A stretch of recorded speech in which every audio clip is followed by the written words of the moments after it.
Hey everybody, David at the Freedom Shack. It's going to be a long video, so I apologize in advance. First of all, I want to tell you a little bit about myself. There's nothing more important to me than a man's integrity and honor. That's number one for me. If I give you my word or I say something, if it comes out of my mouth, it's at least what I truly believe is the truth. Sometimes I'm wrong and I go back and I learn something. I'm an Army vet. I spent 3 years in the Army. I got out for some girl that was a mistake. Anyway, went in as an E1, got out as an E5. I was a military policeman. I went to SRT school, which is SWAT. I was a designated sniper for the team. I was scheduled to go to sniper school and got orders to go to South Korea, and the orders were canceled. When I got to South Korea, I did well enough there that I was sent to MPI school. That's Military Police Investigations. When I came back, I was put into an MPI slot. I worked undercover there, plain clothes, whatever you want to call it. I ran the black marketing section of our department. Honorably discharged, obviously. While I was in, I always qualified expert with M16. Back there was just the original ones with the plastic bodies, iron sights. I've always shot and hunt with my grandfather, my dad, my uncles. Always loved to shoot. After I got out of the Army, went to the steel mill where my dad retired from. I worked there 9.5 years as a laborer. Eventually I was a crane operator. When I first started at the steel mill, my passion for weightlifting carried over from the Army. I opened a gym. I worked at the mill full time and ran the gym after work until late when it closed. I did that for 2 years straight, 365 days a year. Toward the end of the gym, I've always loved cars also. I bought a 1990 Eagle Talon all-wheel drive in November of '89, and I started racing that thing from the day I bought it. I turned that passion of that car into a multi-million-dollar business called Busher Racing. I ran that until November of 2017. I sold it to somebody who failed horribly at taking it over. It was a 15-year deal.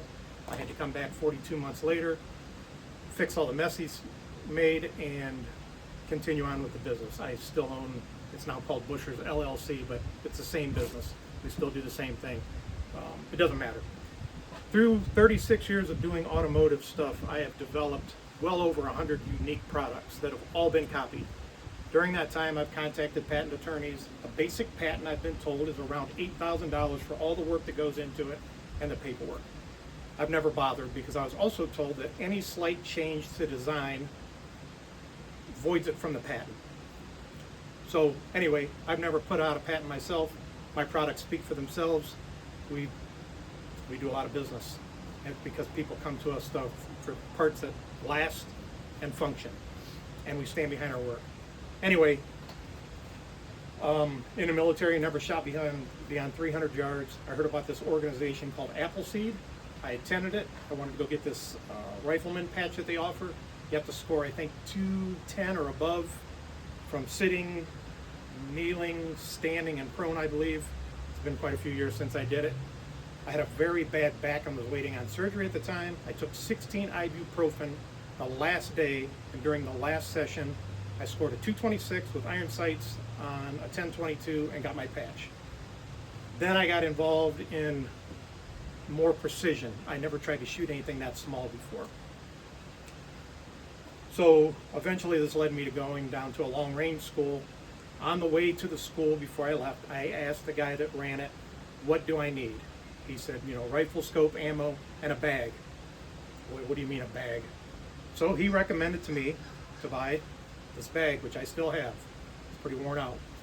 The Armageddon Game Changer, Schmedium. I used this bag for there.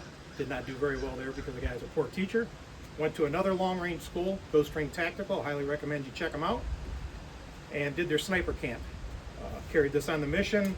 Got my first 1,000-yard hit there, and I became addicted to precision long range.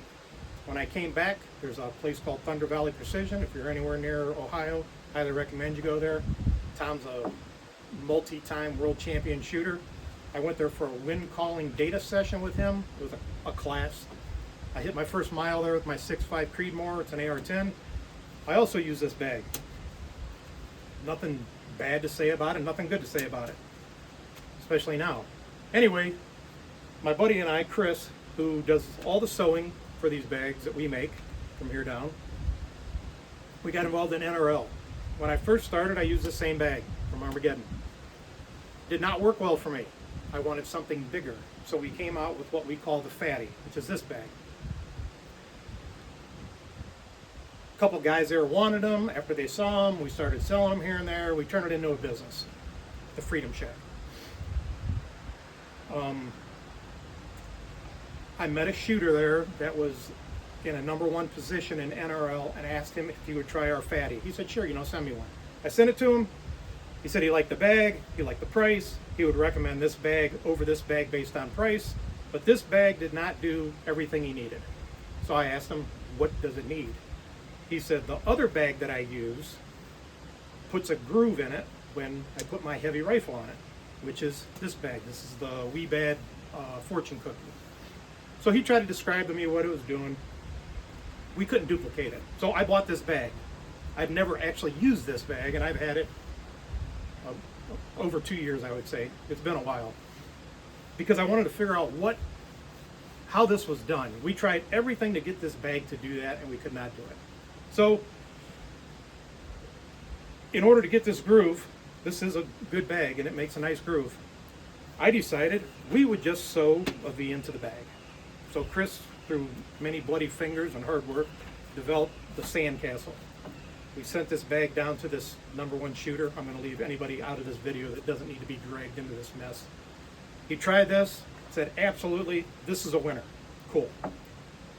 I don't know how many of these we've sold, but there are currently 2 guys in the #1 spot that use this bag. There are at least 4 guys in the top 30 in base class. The 2 #1 guys are in open that use this bag. And then there's some other guys that are using it that are doing well. Anyway, doesn't matter. This bag works. The reason it works is because when you put your rifle in here, it gets rid of the windage. And it doesn't take a 26-pound rifle. You could put a base class 10-22 in this thing, and it gets rid of the wobble. Thought we had a great product. This doesn't copy anything. It's got a V here. It's wide on the bottom. So, anyway, a few weeks ago, I was served with a cease and desist order from Armageddon's attorneys that we have to cease and desist the Sandcastle. The picture they sent me is actually of the Fatty bag. This is a Sandcastle. They sent me this stack of paperwork, which is 33 pages of legal mumbo jumbo and their patent. I'm no attorney, not that bright a guy maybe. I can figure out what's in here. Their patent, from what I can understand, is multiple things. If you look at their bag, as soon as it sits on something, it gets this groove. And in the patent, it mentions that there's 2 high spots for your rifle to sit on. It also mentions this butterfly shape that is in the bag, this V shape that is in the bag, and this W shape that is in the bag. It also mentions that this is tapered this way, in some other ways. Our bag is square. It's got a flat top. The only thing it has in common on the Fatty is the V in the bottom. Same thing with this. I didn't really know that the alphabet could be patented, and like I told their attorney, I hope they're not going to go after Sesame Street because they've been doing butterflies, V's, and W's since I was a kid. We are no longer selling either one of these bags. We've removed these from the website. I have to have somebody that's more versed on patents to let me know, because the only thing that this has in common is this bottom V to anything that they do. If we can continue, am I going to look into it? I don't even know, to be honest. It's not worth fighting over. It's not worth trying to patent this and saying it's different than this. $8,000 is a lot of bags when our sales prices are $113 with shipping anywhere in the United States included, and this bag is closer to $130 plus shipping. So this bag we're going to fill with tannerite and we're going to shoot it. The Weebad I'll keep around. They seem like decent people. These are obsolete. This is our Sandcastle Arca. This has nothing to do with any of these other bags. This we may discontinue. This attaches right to the rifle. This is not on our website either now. I'm trying to make a decision on this. What we're doing is developing a new product. We also offer the Flatty, which is a great rear squeeze bag. We offer it in an Arca. If this is on your gun and you need it, you can rip this off and use it as a rear squeeze bag, slap it right back on and go to work. Our newest product is the F1.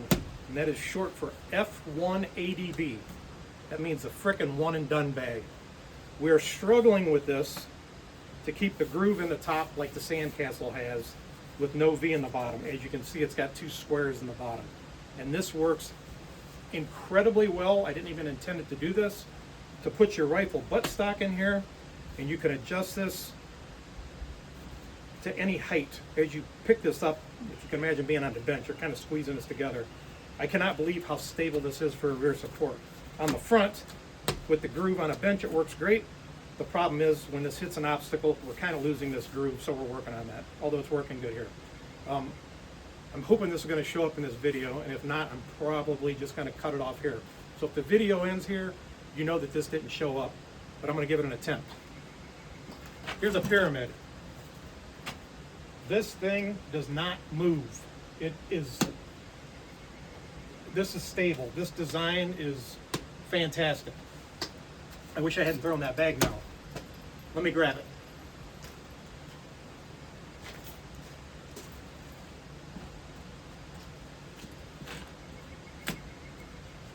You see this? They have a patent on something kind of, I could look it up in there, some kind of grip technology. That the design of this bag is supposed to grip. Does it grip? I mean, it's not going to fall off. Does this grip? The wobble is substantially different. Sadly, they're probably going to copy this too, and this will be the end of this video. This pisses me off. The person who helped us develop the Sandcastle makes really, really good videos. He's got a YouTube channel. This is from his YouTube channel. That is our Sandcastle sitting on a fence. You can see the top groove in it. This is from his video. This company couldn't even come up with an original idea. They copied the Sandcastle. This is from their website. It is also sitting on a fence. I mean, come on guys, you couldn't even use like a post or something. You had to even use a fence. This is called a Channel-Lock. They only sell this for 75 bucks. That one's almost double and takes half the work. This shape,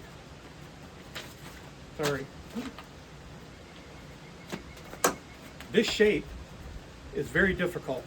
This takes a lot of time to sew. The bag that I tossed over there, it doesn't take much time. Anyway, if anybody was copied, it was 100% us. We've had this out for 2 years. This is fairly new to their site. I don't follow anybody because I don't care what anybody else is doing. I was sent this to know that they copied it. So you can buy from whoever you want. We're going to be around. I'm not going anywhere. The F1 should be the only bag you need as soon as we get this top sorted out. And hopefully that's going to be tomorrow. Thanks for watching this. Sorry that it's long. One last thing. I am super passionate about anything I do, whether it was the military, the gym, the automotive, now the shooting. I get really fired up. You know, it's like protecting your family. There's people out there that don't understand. Maybe you'll get on the internet and have an argument with somebody sometime. It's because you love what you do. It's like somebody coming after your kids or your wife. You're gonna fight, and I'm here to fight. So, enjoy your day. Good luck at your matches. If we make anything you need, reach out. I'd be glad to help you. Have a fantastic day.